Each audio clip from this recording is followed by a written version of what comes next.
नमस्कार, मी हेमंत देसाई ऑफिशियल माझ्या यूट्यूब चॅनलमध्ये आपलं मनापासून स्वागत। मित्रांनो, महाराष्ट्रामध्ये एकाच विषयाची सध्या चर्चा सुरू आहे, ती वाल्मिक कराडबद्दल, आका आणि त्याचा आका याच्याबद्दल, म्हणजे वाल्मिक कराड आणि धनंजय मुंडे यांच्याबद्दल। आज पंतप्रधान नरेंद्र मोदी हे मुंबईत आले, अनेक कार्यक्रम होते आणि त्यामध्ये आमदारांना त्यांनी मार्गदर्शन केलं। या बैठकीमध्ये धनंजय मुंडे हजर नव्हते। आमदार होते, मंत्री होते, मुख्यमंत्री, दोन्ही उपमुख्यमंत्री होते, पण धनुभाऊ नव्हते तिथे। धनुभाऊंना परळीला जावंसं वाटलं किंवा अजितदादांनी सांगितलं असेल की परळीमध्ये जा तुम्ही, पण ते या मीटिंगला जर हजर राहिले असते तर सगळ्या मीडियानी हाच प्रश्न घेतला असता आणि सगळ्यांना बाहेर आल्यावरती विचार असतं की मोदीजी धनंजय मुंडेंबद्दल काही बोलले का, धनंजय मुंडेंशी त्यांनी संवाद साधला का। पण मोदींनी काय संवाद साधला, त्याचा या विषयाशी कसा संबंध येतो तुम्हाला सांगतो। मोदीजी म्हणाले आमदारांना की तब्येतीकडे लक्ष द्या, योगा करा, विरोधकांनाही आपलेसे करून घ्या, धार्मिक कार्यक्रम आयोजित करा, समवेत कामानिमित्त बोलताना नम्रपणे बोला आणि काम करून घ्या, बदली दलाली अशा विषयांपासून दूर राहा। हे सांगायची मोदींना पाळी आली आहे, कारण अनेक आमदार याचमध्ये गुंतलेले असतात। धार्मिक कार्यक्रम फक्त मतांसाठी ते घेतात, त्यांना धर्माशी काही संबंध नसतो, त्यांचा एकच धर्म असतो अनेकांचा, जास्तीत जास्त पैसे कमवायचे आणि ते कमीत कमी काळात। आणि हे कोण करत होतं? बीडमध्ये आपल्याला माहिती आहे, आका मोठा आका म्हणजे धनंजय मुंडे यांच्या मार्गदर्शनाखाली वाल्मिक कराड आणि त्याच्या टोळीचे उद्योग सुरू होते। त्याबद्दल सातत्याने आपण आवाज उठवतोय आणि धनंजय मुंडे यांच्या राजीनाम्याची मागणी करतोय। त्यांना दे धक्का असा प्रयोग त्यांच्याबाबत करावा असं आपण म्हणतोय। पण अजितदादांचं स्टेटमेंट तुम्ही ऐका। अजितदादा असं म्हणाले की वरिष्ठ पातळीवरील कोणीही व्यक्ती दोषी असल्यास गय करण्याचे कारण नाही, असं मी देवेंद्रजींना सांगितलं आहे। काळजीपूर्वक हे वाक्य तुम्ही ऐकलात। आता पुढचं वाक्य बघा। ते म्हणाले की आरोप करण्यापेक्षा तपास यंत्रणांना पुरावे द्यावेत, त्याबाबत फडणवीस आणि बावनकुळे यांच्याशी माझी चर्चा झाली आहे। याचा अर्थ असा आहे की अजितदादांना लक्षात आलं आहे की हवा बदलती आहे। धनंजय मुंडे जरी अजितदादांचे मित्र असले, त्यांचे वेगवेगळे उद्योग आपल्याला माहिती आहेत, त्यामध्ये कदाचित भागीदारी असतील कोणी एकमेकाचे, पण अजितदादांना आता हे डोईजड व्हायला लागलेला आहे असं दिसतंय। कारण याचा राष्ट्रवादी काँग्रेसला फटका बसणारच, 100% बसणार, आणि तो फटका बसणार, पॉलिटिकल फटका बसणार, महायुती सरकारला बसणार, भाजपलाही बसणार, हे सगळ्यांना लक्षात आलेलं आहे। आणि त्यामुळे माझी माहिती अशी आहे की मुख्यमंत्री देवेंद्र फडणवीस आणि उपमुख्यमंत्री अजितदादा पवार हे हळूहळू धनंजय मुंडे यांचा कार्यक्रम करणार आहेत। आणि हे धनुभाऊ हे असं समजत असावेत, माझी माहिती अशी की दिल्लीहून मला सांगण्यात आले की तुम्ही मंत्रिमंडळात जा, त्यांचा आशीर्वाद आहे, त्यांच्या आशीर्वादाने मी मंत्रिमंडळात आहे, मी कोणा अजितदादांच्या किंवा देवेंद्रजींच्या आशीर्वादाने नाही, असं त्यांना वाटतंय। आणि सुरेश धस यांनी सुद्धा सूचक वक्तव्य काय केलं होतं बघा। ते असं म्हणाले होते की मंत्रिमंडळाच्या शपथविधीच्या दिवसाच्या पूर्वी मी पहाटेपर्यंत हे धनंजय मुंडे यांचं नाव नक्की नव्हतं मंत्रिमंडळात, अजिबात नव्हतं। आणि कदाचित माझी अशी माहिती की सुरेश धस हेच तिथे मंत्रिमंडळात जाणार होते, पण धनुभाऊंचं नाव आलं आणि धनुभाऊंना मंत्रिमंडळात घ्यायला अजितदादा किंवा देवेंद्रजी राजी नव्हते, कारण त्यापूर्वीच हे प्रकरण बीडमधलं बाहेर आलेलं होतं। त्यामुळे त्यांना मंत्रिमंडळात आत्ता ताबडतोब घेण्याचं कारण नाही असं त्यांचं मत होतं। हे जर खरं असेल तर चांगली गोष्ट आहे, त्यांची किमान इच्छा होती, पण दिल्लीहून वशिला आणून धनंजय मुंडे यांनी मंत्रिमंडळात स्थान मिळवलं। त्यानंतर पालकमंत्रीपद सुद्धा त्यांनाच हवं होतं, कारण त्याच्याशिवाय त्यांची आणि त्यांच्या जी काही वाल्मिक कराड वगैरे ज्या टोळीची, त्या तिकडचं राज्य चालू शकलं नसतं. हे रावण राज्य होतं तिथलं, आणि हे रावण राज्य खतम करायचं आहे आता. आणि खतम करण्यासाठी म्हणून प्रथम वाल्मिकला मकोका लावा. केवळ खंडणीच्याच नाही तर खुनाचा आरोपाखाली सुद्धा त्याला आत घ्या, अशी मागणी होती. त्यासाठी धनंजय देशमुख, जे संतोष देशमुख सरपंच यांचे बंधू, त्यांच्या कन्या या टाकीवरती चढले. त्यांनी उपोषण केलं, रस्त्यावरती आले, आणि मग शेवटी जेव्हा टाकीवर चढले तेव्हा मग मकोका लावण्यात आला. तोपर्यंत लावण्यात आला नव्हता. टाकीवर चढेपर्यंत SITमध्ये जे वाल्मिक कराड आणि टोळीचे धनंजय मुंडेंचे चमचे पोलीस SITमध्ये सुद्धा घुसवण्यात आलेले होते. मग ती SITच बदलावी लागली. याचाच अर्थ असा आहे की धनंजय देशमुख किंवा वैभवी संतोष देशमुखांची कन्या जे आक्रंदन करत होते, जी मागणी करत होते, जी तक्रार होती त्यांची, ती खरी होती की कराडच्या टोळीचेच लोक याच्यात घुसलेले आहेत. आणि त्यामुळे अगदी असंही त्यांनी एकदा सांगितलं होतं की ते पोलीस स्टेशनला ठाण्यात गेले तेव्हा तिथे त्यांना एका कराडच्याच एका चमच्याने तिथे धमकी दिली पोलीस स्टेशनामध्ये, हे धनंजय देशमुख सांगत होते. त्यामुळे त्यांची मागणी खरी होती. धनंजय देशमुखांना आपलं आंदोलन मागे घेण्यासाठी म्हणून मनोज जरांगे पाटील यांनी आग्रह केला. हे सगळं आपण पाहिलेलं आहे. पण तुम्हाला मी सांगतो की आज या संदर्भामध्ये पंकजाताई मुंडे या धनंजय मुंडे यांच्या भगिनी काय म्हणाल्या, किती कॅज्युअल ॲप्रोच असतो बघा. या मंत्री आहेत, पर्यावरण मंत्री आहेत, आणि तिथे वाळू आणि राख यांची तस्करी, उपसा वाटेल तसा चाललेला आहे, वाटेल ते धंदे चाललेत, आणि पर्यावरणाचा विनाश होतोय, तरीसुद्धा त्यांच्याकडे पंकजाताईंचं लक्ष नाही. त्या काय म्हणाल्या, त्यांना पत्रकारांनी छेडलं असताना, बीडमध्ये काय सुरू आहे याबाबत मला काही माहिती नाही, मी माझ्या दररोजच्या नियोजनाप्रमाणे काम करते, त्यामुळे या गोष्टी माझ्यासाठी मॅटर करत नाही. माझ्यासाठी माझं दररोजचं काम महत्त्वाचं आहे. बीडमध्ये इतक्या गोंधळ चाललेला आहे, हैदोस चालला आहे, धिंगाणा घालत होते वाल्मिक कराड आणि त्याची टोळी. एकापेक्षा एक गोष्टी पुढे येत आहेत, आणि या गोष्टी पंकजाताई तुम्हाला मॅटर करत नाहीत. या मग तुमचं काम काय? बीडचं प्रतिनिधित्व करता ना तुम्ही, मंत्री आहात, पालक, आता तुम्ही पर्यावरण मंत्री आहात, आणि बीड जिल्ह्याचं एक प्रकारे पालकत्व माझ्याकडे आहे असं तुम्ही म्हणत होतात, आणि माझ्यासाठी मॅटर करत नाही असं म्हणतात ते आता. हे अतिशय धक्कादायक आहे, आणि पंकजाताईंचं हे विधान मतदारांना आवडणार नाही, हे लक्षात घ्या. चुकीचं विधान केलं आहे त्यांनी, आणि म्हणे मी गृहमंत्र्यांशी बोलणार. काय बोलणार आहेत गृहमंत्र्यांशी? तुम्हाला मॅटरच करत नसले हे सगळं प्रकरण, तर कशाला बोलताय तुम्ही? तुमची गरजच नाही आहे. म्हणजे तुम्हाला मतदारांनी निवडून दिलं, त्यांची सुरक्षा धोक्यात येते, परळीमध्ये गुंडागर्दी सुरू आहे, आणि मॅटर करत नाही तुम्हाला हे. कारण का? तर या प्रकरणातले जे काही गुंड आहेत ते धनंजय मुंडे यांच्या जवळचे आहेत, साथीदार आहेत ते, आणि आता तुम्ही एकाच महायुतीमध्ये आहात म्हणून तुम्ही पांघरून घालताय त्याच्यावरती.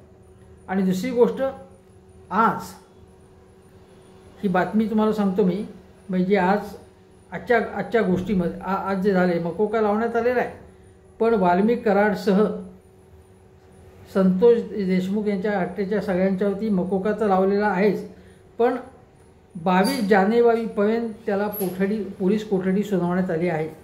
आणि वाल्मिक कराडला बीड न्यायालयाने 7 दिवसांची पोलीस कोठडी सुनावल्यानंतर न्यायालयाच्या बाहेर कराडच्या समर्थकांनी गोंधळ घातला. त्याला आता कोठडी होती, आता त्याला जामीन मिळायला पाहिजे, त्याला सोडा अशी मागणी होत होती. प्रत्यक्षामध्ये दोन्ही बाजूची आर्ग्युमेंट्स ऐकल्यानंतर कोर्टाने 7 दिवसांची का होईना त्याला पोलीस कोठडी दिलेली आहे. पण वाल्मिकला सोडा, वाल्मिकवरती अन्याय झाला आहे, तो देवमाणूस आहे म्हणून मग का कोणी टाकीवर चढायचं, कोणी जरांगेंच्या विरुद्ध बोलायचं, घोषणाबाजी करायची, त्यांच्या फोटोंना जोडे मारायचे, आत्मदहन करण्याचा प्रयत्न करायचा, वाल्मिक कराडच्या आईला आंदोलनासाठी आणायचं तिथे, ही नाटकं बंद झाली पाहिजेत असं माझं मत होतं. पोलीस ठाण्यासमोर ही आंदोलनं होतात कशी? पोलीस त्यांना हुसकावून का नाही लावत? आणि मीडियावाले यांचे बाईट्स कशासाठी घेतात? या गुंड वाल्मिक कराडच्या टग्यांचे बाईट्स घेतात. आणि जे आज, हे कालची गोष्ट, आज काही व्यापारी एकदम सकाळी उगवले आणि म्हणाले की आम्ही आता हे सगळं परळी बंद करणार आहोत आणि आम्हाला हे काय चालले, अन्याय चालले सगळा धनंजय मुंडे वाल्मिक कराड यांच्या सगळ्यांवरती. हे बरोबर नाही. आज धनंजय मुंडे येतील, त्यांना त्यांची भेट घेणार आहोत. माझ्या माहितीप्रमाणे जे कॅमेऱ्यावरती बोलत होते, कॅमेऱ्यासमोर येऊन, ते व्यापारीच नव्हते. हे सगळे वाल्मिक कराडचे समर्थक, हस्तक होते, ते चमचे होते. त्याचे कालही धरण्यासाठी जे 400-500 लोक जेव्हा तिथे जमले होते, 400-500 लोक जमले होते, त्यावेळी देखील अनेकांना पैसे देण्यात आलेले होते अशी माझी माहिती आहे. पैसे देऊन तिथे बोलवण्यात आले होते. ते वाल्मिक कराडचे समर्थक आहे असं दाखवलेलं होतं.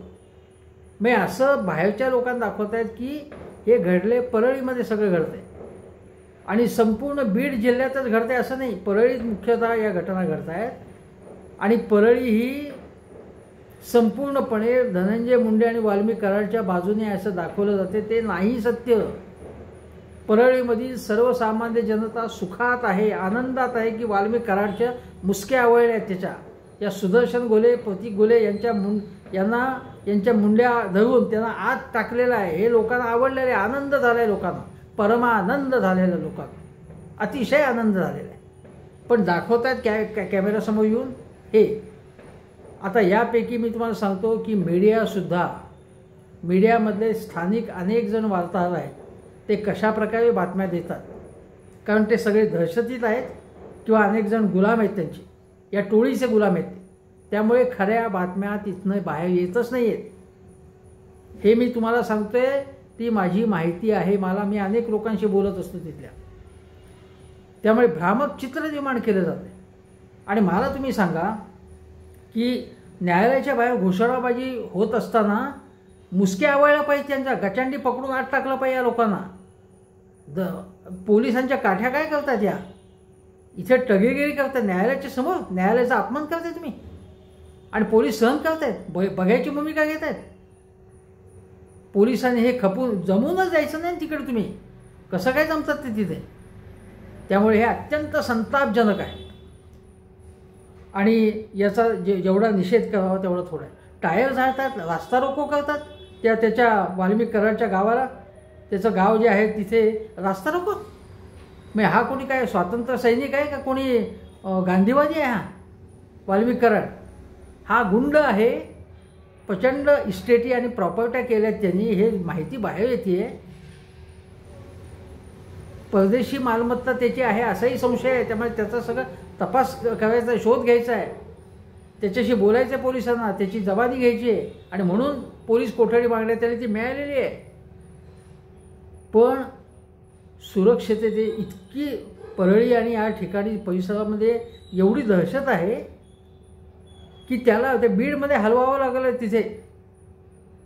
म्हणजे कशा प्रकारची स्थिती आहे बघा, केवढी दहशत आहे बघा, केवढी गुंडागर्दी आहे बघा.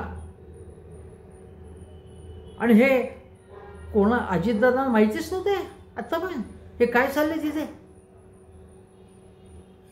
भाजपला माहीत नव्हतं, मुख्यमंत्री शिंदे त्यांना माहीत नव्हतं की परळीमधल्या लाडक्या बहिणींवरती अत्याचार अनेक करतायत. मग हा लाडका भाऊ कुठे होता? एकनाथ शिंदे तर बोलायलाच मागत नाहीत काही. आणि आज अशी स्थिती आहे की विरोधी पक्ष निष्क्रिय आहे, अत्यंत विरोधी पक्ष निष्क्रिय आहे किंवा प्रभावी तरी नाही आहे. हे मला मुद्दामून तुम्हाला सांगायचं आहे. आता आज जर विरोधी पक्षनेता, आता विरोधी पक्षनेताच नाही आहे, पण देवेंद्र फडणवीस विरोधी पक्षनेते असताना संजय पांडे किंवा त्यांच्यावर त्याने आरोप केले होते. नंतर अर्णब गोस्वामीचं प्रकरण काढलं होतं की त्याला अटक का केली. मग अनिल देशमुखांचं प्रकरण, मग संजय राऊतचं प्रकरण, आणि अक्षरशः त्यांनी पूर्णपणे त्याच्यावरून संपूर्ण महाराष्ट्राचा अजेंडा बदलला होता. महाविकास सरकार कसं भ्रष्ट आहे असं दाखवण्याचा प्रयत्न केला होता. यशस्वी आणि प्रभावी प्रयत्न त्यांनी केला. विरोधी पक्ष काय करतोय आता? अगदी उद्धव ठाकरे यांची शिवसेना तिथे आंदोलन करते का? कोणीतरी एखादा पुढारी तिकडे जाणं? काय त्यांनी केलं आहे? केवळ सकाळी संजय राऊतांनी बाईट देण्यातनं काही होणार नाही. उद्धव ठाकरे यांनी काय केलं या संदर्भात? उद्धव ठाकरे यांच्या पक्षांनी काय केले असं मी विचारतो तुम्हाला. राष्ट्रवादी शरद पवार गटाचे बजरंग सोनावणे बोलत आहेत. अमित शहांना भेटले ते जोरदार बोलत आहेत. त्यांनी मोर्चांमध्ये सहभाग घेतला. पण स्वतंत्रपणे महाविकास आघाडीने 3 पक्षांनी मिळून काही आंदोलन केलं का या प्रकरणात? स्वतःहून ते मोर्चे निघाले, ते उत्स्फूर्त मोर्चे होते ते. पण या लोकांनी काहीही केलं नाही. संदीप क्षीरसागरांनी सामील होणं वेगळं, अंबादास दानवे यांनी काही ठिकाणी आवाज उठवणं वेगळं, पण सामूहिकरित्या जबरदस्त शक्तीप्रदर्शन यांनी केलं का? आणि यासंबंधी नवीन नवीन माहिती उजेडात आणून महायुती सरकारला कोंडीत पकडण्याचा प्रयत्न केला का? तर केला नाही. महाविकास आघाडी अत्यंत दुबळी आहे, निष्क्रिय आहे आणि काहीही आर्ग्युमेंट नवीन माहितीसह पुराव्यांसह नवीन काही माहिती उजेडात आणणं, आक्रमकपणे बोलणं हे त्यांच्याकडे नाही आहे. त्यामुळे यांचं फावलेलं आहे. त्यामुळे हे वाटेल ते करतायत. नाहीतर एव्हाना आज जर महाविकास आघाडी सरकार असतं तर तत्कालीन मुख्यमंत्री उद्धव ठाकरेंनी यांना ताबडतोब लाथ मारून बाहेर काढावं अशी मागणी केली असती विरोधी पक्षांनी. विरोधी पक्ष आता इतकी जोरदारपणे मागणी करत नाही आहे धनंजय मुंडेंबाबत. आणि धनंजय मुंडे यांना तर काही म्हणजे जनाची नाही तर मनाची आहे की ते मला माहीत नाही. ते निर्विकार चेहऱ्याने ते परळीला गेले आणि परळीमध्ये जणू परळीमध्ये वाल्मिक कराडच्यामध्ये कुटुंबियांना ते भेटले असं म्हणतात. त्या वाल्मिक कराडनी कृष्णकृत्य केल्याचा आरोप आहे.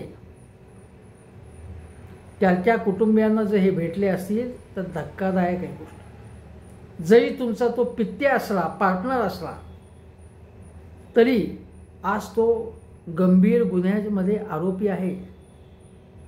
आणि राज्याचा एक मंत्री जर त्यांना त्याच्या कुटुंबियांना भेटत असेल तर हे आश्चर्यकारक गोष्ट आहे. संतोष देशमुखच्या कुटुंबियांना भेटावं असं तुम्हाला वाटलं नाही? धनंजय देशमुख वैभवीला त्यांचं सांत्वन करावं असं तुम्हाला वाटलं नाही? आणि वाल्मिक कराड आणि यांच्यात यांच्या घरी जाऊन तुम्ही त्यांचं सांत्वन करताय किंवा आधार देताय त्यांना? भयंकर हे अक्षरशः. या धनंजय मुंडेंना हाकलूनच दिलं पाहिजे असं मी पुन्हा म्हणतो. आता अजून काही गोष्टी तुम्हाला सांगतो. आता बीड जिल्ह्याची राष्ट्रवादी काँग्रेसची कार्यकारिणी म्हणे बदललेली आहे, सुनील तटकरेंनी सांगितलं. याचा अर्थ राष्ट्रवादी काँग्रेसने आता धनंजय मुंडेंना डिसोन केलं आहे. ते जणू आमचे नाहीच आहेत असं दाखवलं आहे. कारण काय की पाणी गळ्यापर्यंत येते. सुनील तटकरे म्हणाले की चारित्र्य संपन्न व्यक्ती आता तिथे नेमा. आता हे सुनील तटकरेंनी म्हणावं. आणि ज्या पक्षाचे अध्यक्ष अजितदादा या लोकांचं चारित्र्य कसं आहे हे आपल्याला माहिती आहे, किती संपन्न आहे तेही माहिती आहे आपल्याला. पण ठीक आहे, बीडची कार्यकारिणी बरखास्त झाली याचा अर्थ त्यांच्या पक्षानेच धनंजय मुंडेंना धक्का दिलेला आहे. धनंजय मुंडे यांच्या बाजूने राष्ट्रवादी काँग्रेस अजितदादा पवार गटाचं कोणीही बोलायला पुढे येत नाही. कोणीच बोलायला पुढे येत नाही. त्यांची बाजू ठामपणे बोलण्यासाठी म्हणून बीडमधलं कोणी पुढे येते फारसं? वाल्मिक कराड आणि सर्वसामान्य समर्थक त्यांनी उपकृत केले सोडून एखादा मोठा नेता कोणीही पुढे येऊन बोलायला तयार नाही, हे लक्षात घ्या.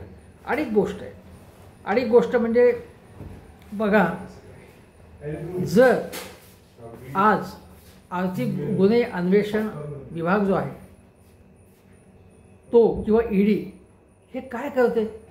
या वाल्मिक कराडचे अनेक उद्योग, अनेक संपत्ती असल्याचं पुढे येते. मग ईडी काय करते? ईडी संजय राऊतांच्या मागे, नंतर किरीट सोमय्याने आरोप केला की ईडी त्यांच्या मागे, अनिल देशमुखांच्या मागे, हसन मुश्रीफांच्या मागे. बघ आता हे सगळे याच्यापैकी बरेच लोक परत महायुतीमध्ये गेले. मग याबाबत ईडी काय करते? ईडीने काय तपास केला आतापर्यंत? स्वतःहून काही दखल घेतली का? काहीही दखल घेतली नाही. पण जर महाविकास आघाडी सरकार असतं तर काय केलं असतं यांनी? बघा, आता तुम्हाला सांगतो की संजय पांडेची एक केस. संजय पांडे मुंबई पोलिसांचे पोलीस आयुक्त, ते महाविकास आघाडी सरकारने त्यांना तिथे नेमलं होतं. त्यामुळे हा म्हणे महाविकास आघाडी सरकारचा माणूस आहे म्हणून त्यांच्या काही ते प्रकरण करून त्यांच्या मागे हात धुवून लागले.